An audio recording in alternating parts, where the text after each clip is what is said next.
Donc voilà, Kevin Owens, dans l'arène ce soir, qui attaque Shane McMahon. Shane McMahon qui arrive ensuite avec un énorme groupe de superstars. Kevin Owens arrive quand même à claquer un stunner à Shane McMahon. Du coup, la guerre est déclarée entre Shane McMahon et tous les potes de Shane McMahon et Kevin Owens. J'espère que la vidéo vous a plu. Si c'est le cas, n'oubliez pas de lâcher un petit like, un petit pouce bleu, ça fait toujours extrêmement plaisir. Et je vous retrouve la semaine prochaine pour les reviews de Raw, de SmackDown, etc. Comme d'habitude, salut à tous.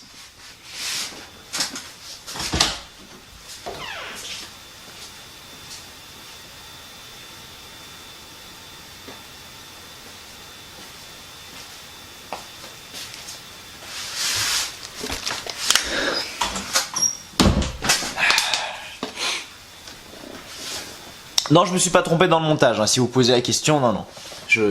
C'est, voilà.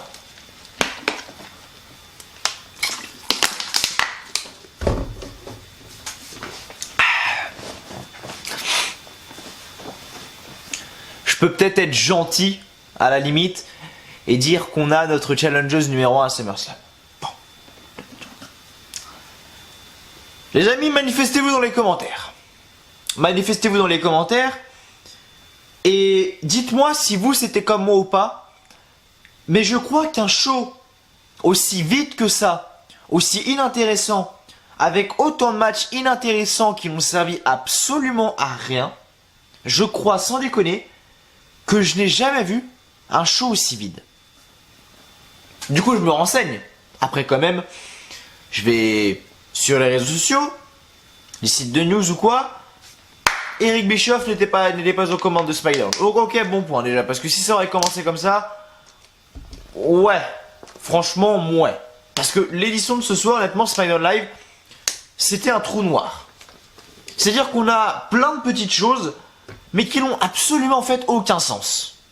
Tu vois, enfin c'est pas qu'il y a aucun sens, c'est que il y a aucun avancement en fait. Il y a aucun avancement. On va pas parler de toute la promo de merde là qu'il y a eu avec Shane McMahon et tous les catcheurs qui étaient sur la rampe d'entrée, ça on s'en bat les couilles, tu vois. Mais je vous parlais des matchs et des segments qu'il y a eu, tu vois. On commence le show avec Aleister Black contre Cesaro, premier match de la soirée. Aleister Black Cesaro, on l'a pas vu il y a 3 jours à peine à Extreme Rules par hasard. Je sais pas, je dis rien. Qu'est-ce que ça va avancer? Qu'est-ce que ça va faire pour Aleister Black? Rien. Je dis ça, je dis rien. Complètement inintéressant. T'enterres en plus Cesaro, le pauvre, mesquin. Voilà. Charlotte Flair, Liv Morgan. Ça tombe comme ça. Comme si j'allais être intrigué par le match alors que ça tombe du ciel comme ça. Charlotte, on l'a pas vu depuis 3 mois. On sait même pas ce qu'elle a foutu. Elle fait des bails chelous avec Andrade encore sur Insta. Et Liv Morgan, je sais pas non plus ce qu'elle foutait. Je sais pas ce qu'elle fout depuis que le Riot Squad n'est plus là. Et où est Ruby Riot d'ailleurs? Elle est blessée, Ruby Riot, tu sais comment? Mais bref, rien à foutre de Liv Morgan, sans déconner. Bon, Charlotte Flair, c'est un peu ma superstar préférée, donc voilà. J'ai pas trop mouillé dessus quand même. Ça fait bizarre de dire ça, mais vous m'avez compris. Mais Charlotte Flair, on l'a pas vu depuis 3 mois. À quel moment je dois être intrigué par cette putain de chose? Sans déconner, enfin bref. Aleister Black Cesaro, inutile. Charlotte Flair, Liv Morgan, inutile. Sonya Deville et Mandy Rose contre Ember Moon et Bayley. Ok, c'était pas inutile. Pourquoi? Pour la simple et unique raison que on a la réponse à notre question pour savoir qui va affronter Bayley j'ai le nom sur le bout de la langue.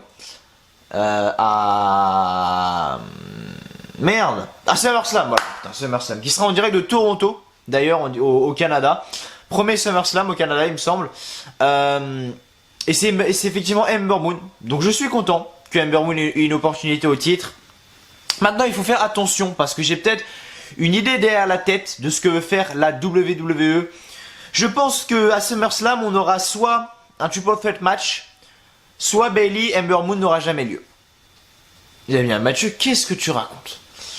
Pour moi, les amis, ça va se passer. Je sais pas pourquoi. SummerSlam, c'est quand même le plus grand show de l'été. Sasha Banks, Madame Sasha Banks est partie après WrestleMania 35 parce qu'elle a perdu les titres avec Bayley, titre par équipe féminin. Titres qui sont complètement à chier, on va pas se mentir. Je sais pas pourquoi, je vois Sasha Banks sans revenir à SummerSlam. Écoutez, la victoire à Bayley. Ou pas, parce que du coup ça n'aurait pas énormément de sens étant donné qu'elles ont quitté les deux, je sais pas trop. Ou soit on aura un triple threat match. Soit ça sera un Sasha Banks Bayley avec Sasha Banks qui prend la place d'Ember Moon genre quelques semaines avant SummerSlam. Soit un triple threat match, mais je sais pas pourquoi je vois pas Ember Moon Bayley. Tu vois en face à face pour SummerSlam. Je sais pas pourquoi je vois Sasha Banks dans le truc. Je sais pas pourquoi, en tout cas, ils peuvent nous aborder les choses, mais pour l'instant, ce qui est officiel et sûr à 100%, c'est que ce sera Ember Moon qui affrontera donc Bayley pour SummerSlam. Donc on verra bien ce que va donner ce match. En tout cas, je suis très content pour Ember Moon parce que depuis qu'elle est arrivée au main roster, ça fait maintenant 1 an et demi. Ils ont strictement rien fait avec elle, donc fallait peut-être un moment qu'ils se bougent le cul, tu vois. Et ils l'ont fait, donc moi je dis bravo. Maintenant, est-ce que Ember Moon va gagner le titre? Ça, c'est une autre histoire. On verra bien dans les prochaines semaines. Du côté de SmackDown Live, je bois un peu d'eau, c'est bien parce que là, tu vois, dehors, il fait gris, tu vois, limite il pleut, tu vois.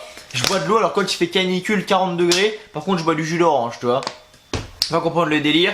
Vous allez dire, oui, Mathieu, il pleut dehors quand tu mets des lunettes de soleil. Je rappelle que les lunettes de soleil, c'est pas à cause du temps ou parce que je veux faire le beau gosse ou quoi. C'est juste que vous savez qu'à mon œil gauche, j'ai un problème et il est rouge, enflé, enfin, dégueulasse, quoi. Et du coup, j'ai pas envie que vous voyez ça, tout simplement. Donc voilà. Ça, on s'en branle, ça aussi. Shinsuke Nakamura, ça, pour le titre intercontinental, on va parler du titre intercontinental. Ça se dirige fortement vers un Shinsuke Nakamura contre Ali à SummerSlam et c'est intéressant parce que j'aimerais voir Ali champion sans déconner. Shinsuke Nakamura, je sais pas pourquoi il a donné le titre, ça va être de la merde comme son championnat des États-Unis genre l'année dernière quoi, enfin parce qu'il avait gagné Extreme Rules le championnat des États-Unis en plus Nakamura. Il avait rien foutu avec pendant des mois et des mois, c'était Rusev qui l'avait gagné je crois en décembre je crois. Rusev qui est décédé d'ailleurs aussi au passage. Je sais pas pourquoi ils leur donné le titre dans la Nakamura parce que je sens que ça va être la même merde que la dernière fois donc autant le donner à Ali, au moins ils vont faire quelque chose avec ce titre sans déconner parce que Ali à la base devait être champion du monde, je le rappelle, c'est lui qui devait prendre la place de Kofi Kingston mais vu qu'il s'est blessé juste avant WrestleMania il n'a pas pu. Maintenant oui je parlais de Rusev parce que Nakamura avait gagné le titre à Extreme Rules 2018 l'année dernière, il avait conservé jusqu'à peu près décembre je crois. Il avait perdu contre Rusev, tu vois. Et Rusev, là, je pense que lui et la WWE, je pense que ça fait mal. Hein, je pense qu'il doit y avoir des trucs pas très clean dans les backstage, à mon avis. Parce que ne plus le voir comme ça pendant des mois même, c'est quand la dernière fois qu'on a vu Rusev, putain? Dans mes souvenirs, quand est-ce que c'était la dernière fois qu'on a vu Rusev?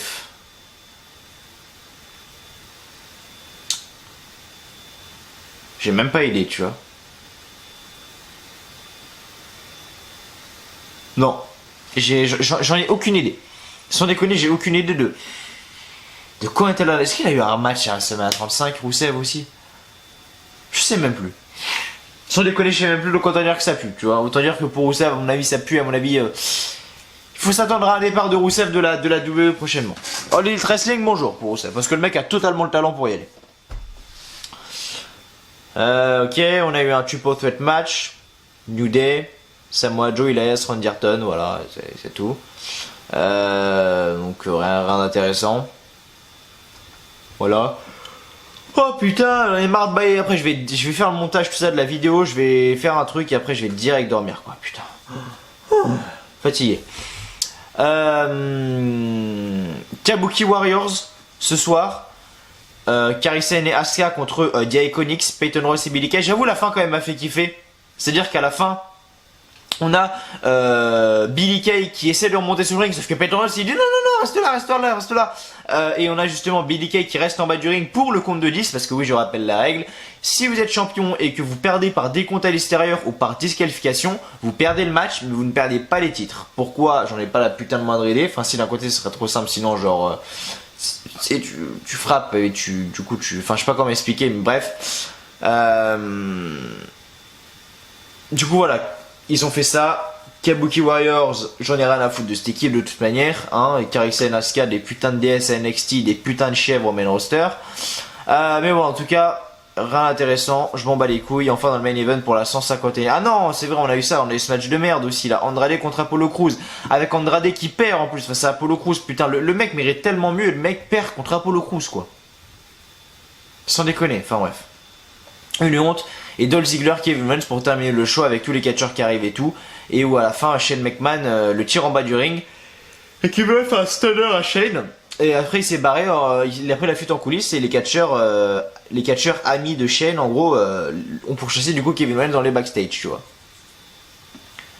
Mais sans déconner, je pense que c'est l'une des premières fois où j'ai aussi peu de choses à dire.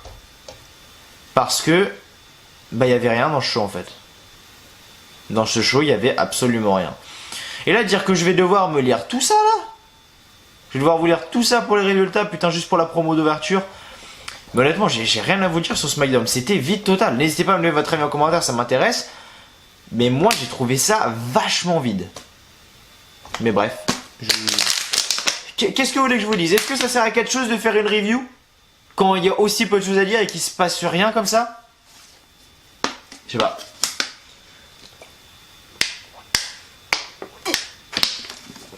C'est une bonne question. Mais voilà. Je suis limite gêné parce que je sais même pas quoi dire en fait. Il se passe rien. La même chose qu'il y a 3 jours et la semaine dernière. Bam, copier-coller, tu vois. Bon bah, on va partir hein, de toute façon. Qu'est-ce que vous voulez que je vous dise? Vous voulez les résultats? Sans doute, parce que vous les avez pas. Mais y a rien eu quoi. Mais voilà. Mais en tout cas, merci de me rejoindre, vous, sur cette vidéo. J'espère qu'elle vous plaît en tout cas. Même si pour moi, c'est un show complètement vide et où j'ai strictement rien à dire. Mais merci à vous quand même de me rejoindre. Likez cette vidéo si vous ne l'avez pas fait. Voilà, c'est toujours assez intéressant et ça fait toujours extrêmement plaisir. N'hésitez pas également à vous abonner à la chaîne W Live France également si vous ne l'avez toujours pas fait. D'activer la cloche de notification qui fait toujours extrêmement plaisir. J'ai contacté, pour ceux qui ont regardé ma revue d'Euro, d'ailleurs n'hésitez pas à aller la checker. J'ai contacté le gagnant sur Instagram, donc c'était donc Skizox FR. Je l'ai contacté sur Instagram et il m'a répondu effectivement. Donc là je l'appelle, je tourne la vidéo, je fais un petit truc machin, je dors et ensuite donc je dors et ensuite je l'appelle pour son t-shirt. Putain qu'est-ce que je suis fatigué bordel. Pour son t-shirt. Effectivement il a choisi Roman Reigns, le petit Skizox, donc on va voir lequel de Roman Reigns il veut. Effectivement, il y avait un concours sur Instagram pendant plus d'une semaine où il fallait juste liker ma photo Instagram et me suivre sur Instagram. Mon Instagram qui est juste en dessous, je le rappelle. Il fallait juste me suivre et mettre un like sur la dernière photo Instagram pour participer au concours. Et c'est Skizox qui a été tiré au sort dans la vidéo. Il y a plein d'abonnés qui m'ont dit oui Mathieu, pourquoi tu m'as pas choisi machin. C'est pas que je voulais pas choisir, c'est que c'est un putain de tirage au sort bordel. Mais du coup voilà. C'était tout ce que j'avais à dire et voilà. Donc un petit fan de Roman Reigns en tout cas. J'ai rien à dire quoi. SmackDown Live honnêtement rien à dire quoi. On pourrait même s'écouter vite fait l'ouverture du show, tu vois, même si c'est genre hyper long, tu vois. Limite on s'en bat les couilles. Bon vous savez quoi, on va rentrer dedans direct, hein, on va pas perdre de temps. Oh putain. Je suis pas en vacances scolaires hein, pour ceux qui me demandent, vous savez très bien. Mais bref, donc SmackDown Live du 16 juillet en direct de Worcester dans le Massachusetts. Massachusetts, je vois très bien où c'est à côté de West Newbury, Massachusetts, la ville de John Cena. Le commentateur donc Tom Phillips, Corey Graves et Baron Saxton. Donc le show de SmackDown commence avec une vidéo de plus tôt aujourd'hui. Shane discute avec la sécurité du protocole si Owens arrive. Kevin Owens arrive et Shane lui dit qu'il a organisé la première assemblée publique afin de partager ses opinions. Shane dit que par contre, il ne va pas tolérer l'insubordination. Owens dit que Shane devrait regarder son contrat qui dit qu'il travaille pour la WWE et non Shane. Shane dit qu'il est son patron, la WWE et sa famille. Shane dit qu'Owens aura congé pour ce soir, il n'y aura pas d'accès au building. Owens donc quitte. Et là on a en gros, alors je vais pas tout vous raconter sans déconner, mais en gros, parce que c'était pas intéressant et ça avait aucune importance. Mais en gros, voilà, on avait genre chez McMahon qui était en plein milieu du ring. T'avais 2 micros qui étaient posés sur la scène et t'avais tous les catcheurs qui étaient sur la scène. Et en gros, ils pouvaient parler, poser leurs questions, machin. À un moment, on a Roman Reigns qui arrive et qui a dit que personne ici respecte Shane, que Shane ne semble pas le comprendre, que pour la diplomatie, Shane peut lui embrasser le cul. Voilà ce qu'a dit Shane McMahon. On a Charlotte qui est arrivée et qui a un peu sucé Shane. On va pas se mentir, à dire ah, merci Shane, machin. d'une famille à une autre, merci. La famille McMahon a été très généreuse envers moi depuis le jour de sa naissance, machin. Enfin voilà, Charlotte elle a un peu sucé la vie chez McMahon, la famille McMahon. Et en gros Liv Morgan a dit bon t'arrêtes de jouer l'hypocrite maintenant machin, ce qui a donné lieu à un match le soir. Ok super c'est cool. Rien de spécial. Buddy Murphy qui a pris le micro à un moment et qui a dit que il n'a pas besoin d'Owens pour l'aider. Owens ferait mieux de ne plus dire son nom, sinon il va le faire payer. Donc peut-être une storyline entre Buddy Murphy et Kevin Owens, même si ça ne m'intéresse pas trop. Apollo Crews qui a parlé. Andrade il a dit bon ok ce soir mec, on fait un match, je te nique ta race, même si c'est plutôt l'inverse du coup vu qu'il s'est fait défoncer. Donc là jusque là rien de spécial. On a une New Day également qui a pris la parole à un moment donné, mais rien de spécial. Et en gros voilà, donc ce qui reste à la fin c'est que du coup les superstars donc se barrent, donc tout le monde se barre. Et Cesaro prend la parole. Et Cesaro dit qu'il est ici comme une wild card pour challenger Aleister Black. Shane approuve le combat. Shane allait conclure l'assemblée mais Kevin Owens arrive et lui fait un stunner et Owens quitte par la foule. Je vois la Testarossa, elle me dit Puerto Rico. Ok, Aleister Black contre Cesaro. Du coup avec une victoire d'Aleister Black. À la fin du combat donc Aleister Black pour un Heini et termine avec son Black Mass pour le compte de 3 sur Cesaro. Victoire donc d'Aleister Black. Charlotte Flair contre Liv Morgan. Liv Morgan donc gagne. Non, qu'est-ce que je raconte moi? Charlotte Flair gagne ce match par soumission avec un figure 8. C'est ça effectivement à la fin du combat. Donc Charlotte repousse Morgan au sol et lui applique son figure 8 pour la faire taper. Ensuite, on a eu un match entre Sonya Deville et Mandy Rose contre Ember Moon et Bayley. À la fin du combat, donc c'est Bayley qui fait une Bayley to Bayley sur Sonya Deville et Ember Moon enchaîne avec son Eclipse sur Mandy Rose pour le compte de 3. Victoire donc de Ember Moon et Bayley. Le Eclipse toujours aussi magnifique. Le Eclipse de Ember Moon sans déconner. Qu'est-ce qu'il est beau ce finisher franchement. Et bref, et du coup après le combat on a Kyla Braxton qui arrive et qui demande à Bayley qui sera sa prochaine adversaire pour SummerSlam. Bayley dit qu'elle est contente que son chapitre avec Alexa Bliss et Nikki Cross soit terminé. Elle aimerait affronter quelqu'un de nouveau, quelqu'un avec du charisme, quelqu'un qui va dédier sa vie au titre. Et Bayley regarde Ember Moon et Ember Moon accepte le challenge, donc c'est officiel, on aura donc Ember Moon contre Bayley à SummerSlam, à moins que ça change, bien évidemment. En coulisses, Sarah félicite Shinsuke Nakamura pour sa victoire du titre intercontinental. Nakamura dit qu'il est libre de lancer le chaos dans la division. Ali arrive et dit qu'il le voulait le féliciter. À mon avis, il le félicite pas pour rien. À mon avis, il va y avoir une storyline entre Ali et... à mon avis, Ali est le prochain challenger au titre intercontinental en fait. Pour pas faire de... On va passer par 4 chemins, à mon avis, c'est le prochain challenger au titre intercontinental. Donc voilà. Je vois la Testarossa, elle me dit Puerto Rico. Mi amor, mi amor. Je sais pas pourquoi je dis ça en fait, mais bref. Ça on a une promo, machin. Donc on a New Day qui est donc arrivé sur le ring. Kofi Kingston dit que c'est le moment de célébrer pour le New Day maintenant. Xavier Wood dit que Kofi Kingston a vaincu la machine à soumission Samoa Joe afin de rester le champion WWE. Kofi dit qu'il faut aussi parler de leur victoire à Extreme Rules et détrôner Rowan et Daniel Bryan afin de devenir les 6 fois champion par équipe de SmackDown. Enfin 6 fois champion par équipe tout court d'ailleurs. Daniel Bryan arrive sur la scène avec Rowan. Bryan est paré, mais il retourne en coulisses avec Rowan. Bryan et Rowan reviennent encore. Bryan laisse tomber le micro et retourne en coulisses. Samoa Joe arrive sur la scène et dit qu'il semble que Bryan n'est pas d'humeur pour une chance de titre. Malheureusement, il souffre pas de l'infection. Alors pourquoi ne pas prendre exemple et Kofi et met son titre en jeu contre lui ce soir. Et Elias donc arrive sur la scène et dit que Samoa Joe a sa chance. Mais ça n'a pas fonctionné. Si quelqu'un est prêt pour prendre le titre de Kofi, c'est Elias. Randy Orton arrive et dit que ça fait longtemps qu'il n'a pas eu d'or sur lui. Alors il va prendre l'or de Kofi en utilisant le RKO. Kofi dit qu'il croyait que la vipère était prêt à frapper à tout moment, mais il devient mou le serpent. Orton décide finalement de revenir, car oui, il allait partir et Kofi Kingston lui a dit ah ben il a changé le serpent, il est plus mou maintenant et Kofi Kingston du coup, enfin Randy Orton du coup est revenu, ça nous a donné lieu à un 6-man tag, super bas les couilles, Samoa Joe, Elias et Randy Orton contre le New Day. Donc à la fin du combat on a Samoa Joe qui fait un coquina clutch à Elias, il me semble. Non, c'est sur Xavier Woods, pardon. Biggie veut l'aider, mais Elias se sonne avec un coup de genou. Elias monte sur le ring, mais Kofi lui fait un Trouble in Paradise et Orton en profite pour faire son All KO. Et un Kofi, pardon. Et le couvre pour la victoire. Donc victoire de Samoa Joe, Elias et Randy Orton. Kabuki Warriors maintenant contre Iconics, donc Peyton Royce et Billie Kay.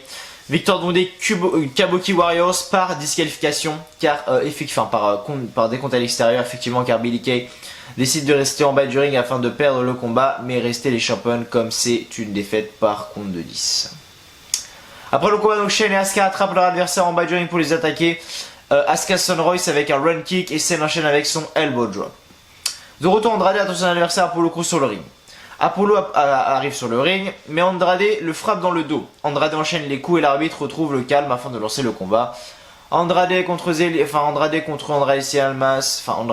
Apollo Crews avec Zelina Vega plutôt. Putain, tuez-moi, j'en ai rien à foutre sans déconner. Et le victoire d'Apollo Crews à la fin du combat, donc Andrade fait un double knee à Crews contre le coin et le couvre, mais Crews le renverse avec un backslide pour le compte de 3. Putain, qu'est-ce que c'est une putain de honte sans déconner. Faire perdre Andrade comme ça, c'est chaud quand même. Et enfin, du coup, pour terminer le show, putain, qu'est-ce que c'était rapide et qu'est-ce que j'en ai rien à foutre parce que ce show, putain, qu'il est vide. Dolph Ziggler contre Kevin Owens. Un no contest à la fin, effectivement, car à la fin du combat, donc Kevin Owens enchaîne un super kick et un senton sur Ziggler, mais Shane McMahon arrive avec des catcheurs près du ring. Ziggler se lance un super kick, mais Owens l'évite et fait un stunner. Owens le couvre, mais Shane le tire en bas du ring. Et Kevin Owens fait un stunner à Shane et prend la fuite en coulisses, alors que les catcheurs a mis à Shane le pourchasse. Mais normalement, c'est Dolph Ziggler qui aurait dû gagner le match, étant donné qu'il n'y a pas eu de tombée. Normalement, c'est des comptes à l'extérieur, donc je sais pas pourquoi c'est un no contest, mais bref. Et qu'elle va avoir Shane McMahon en ringside afin d'avoir ses commentaires. Et Shane dit qu'Owens va devoir payer pour son geste, et le show se termine ainsi. J'en ai rien à foutre, c'était peut-être l'une des pires éditions de SmackDown avec, sans déconner, le moins de choses possible à SmackDown Live. Donc honnêtement, ça m'a fait chier, mais en tout cas ça m'a fait plaisir quand même d'être avec vous, comme d'habitude les amis. J'espère également que la vidéo vous aura plu, même si bon voilà, c'était un show de merde, donc c'est compliqué de faire une bonne review, hein, je suis désolé. Mais bon, en tout cas, merci à vous les amis d'avoir été là sur la review de SmackDown, j'espère qu'elle vous aura plu. Comme d'habitude, en tout cas, je vous souhaite à tous une très très bonne journée, une très très bonne soirée, que du bonheur, que des bonnes choses. Et je vous dis à la fois prochaine sur la chaîne W Live France. D'ici là, portez-vous bien, prenez soin de vous, allez, ciao bye bye.